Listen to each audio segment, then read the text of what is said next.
Here I have TECNO Camon 18 Premier, and today I'm going to show you how to take screenshot on this device.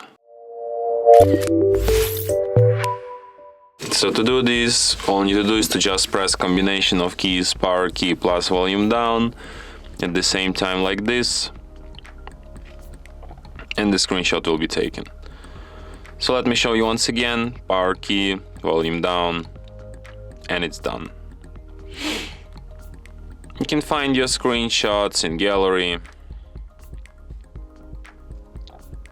in the screenshots album, and here they are. From here you can share them, search with lens, edit, delete, or perform other actions from this list.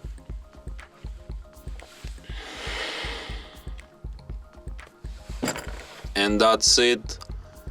Thanks for watching.